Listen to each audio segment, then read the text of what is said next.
सवाल इन बड़े सवालों के साथ जंतर मंतर पर मिडनाइट दंगल के पीछे कौन? दूसरा बड़ा सवाल, पहलवानों पर पुलिस का लाठीचार्ज क्यों? तीसरा ये, हंगामे के पीछे क्या कोई सोची समझी सियासी साजिश है? और चौथा बड़ा सवाल, क्या सुप्रीम कोर्ट के फैसले से पहलवानों को अब झटका लगा है?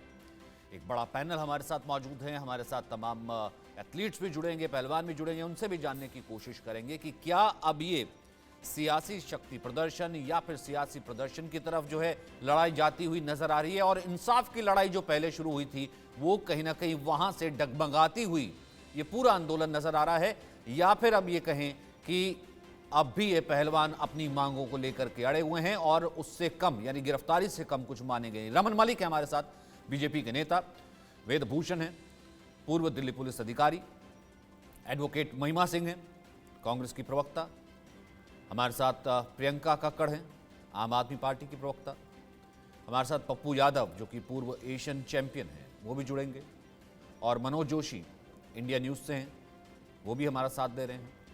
वहीं एक और पहलवान हैं सोमवीर जो कि पदक विजेता हैं वो भी जुड़ेंगे।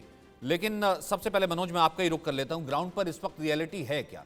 एक तो यही सबसे बड़ी बात सामने आ रही है कि ऐसा हुआ क्या अचानक औचक बैठे बैठे कि मिडनाइट दंगल यानी कि मिडनाइट प्रदर्शन जो है वो सियासी दंगल में तब्दील होता नजर आया। तमाम आपके नेता पहुंच गए, तमाम वहां पर सोमनाथ भारती पहले बेड लेकर पहुंचते हैं, देर रात तक फिर स्वाति मालीवाल भी पहुंचती हैं, सुबह ये जो है सुप्रीम कोर्ट से भी झटका लगा।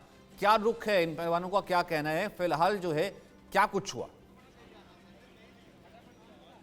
देखिए, सियासी दंगल की शुरुआत तो तब से ही हो गई थी जब ये कहा गया था इन्हें पहलवानों ने आमंत्रित किया था कि जितने भी राजनीतिक दल हैं वो इसमें शामिल हो।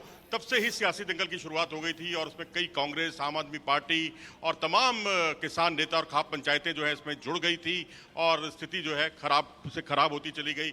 लेकिन जो रात को जो कुछ हुआ वो बहुत ही एक काला पन्ना है भारतीय कुश्ती के इतिहास में, पहलवानों के इतिहास में और आगे के भविष्य के लिए भी पहलवानों के लिए। थोड़ी पीछे की तस्वीरें देख सकता हूँ कि आप बात करते रहे, क्योंकि कल बेहद कहीं ना कहीं वो तस्वीरें जो आ रही थी वो कहीं डिस्टर्बिंग तस्वीर थी, कैसी बैरिकेटिंग हो गई थी, पुलिस के साथ धक्का मुक्की, वो तमाम चीज़ें उनसे हम जाएंगे। फिलहाल की तस्वीरें मैं देख सकता हूँ, फिर अपनी बात आप पूरी कर लीजिए। जी हाँ, बिल्कुल। और सबसे बड़ी बात यह है कि आज सुप्रीम कोर्ट ने जो महिला पहलवानों का केस बंद करने की जो बात कही है, इसे आमतौर पर एक झटका कहा जा रहा है कि पहलवानों को पटकनी दे दी गई है।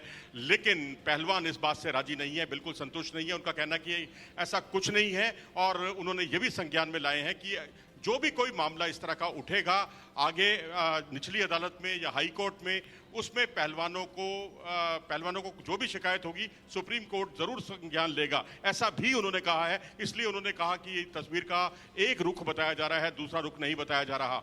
लेकिन जो उन्होंने गृह मंत्रालय को लिखा है, चिट्ठी लिखी है, उसमें उन्होंने अपनी तमाम शंकाएं जाहिर कर दी हैं और कुछ डिमांड्स भी उन्होंने रखी हैं और एक एडिशनल जो है एक काउंटर एफिडेविट भी उन्होंने दिया और उसके साथ ही एक और एफआईआर जरा पीछे से दिखाएंगे मनोज, जरा कैमरा पैन करके दिखा सके जरा पीछे की तस्वीर कि इस वक्त कितने लोग हैं, कहां से आए हैं, क्या बाहर से भी कुछ लोग आ रहे हैं, थोड़ा सा अंदाजा हम लगा सकते हैं। करके जरा दिखाएं।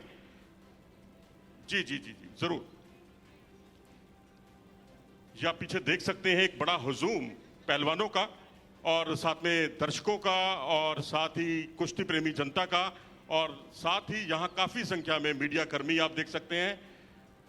और अभी अभी क्योंकि बजरंग पूनिया, विनेश और साक्षी मलिक बाहर चले गए थे और अभी की एक मीटिंग हुई है, मीटिंग के बाद अभी अभी लौटे हैं, तो ये भीड़ को आप देख सकते हैं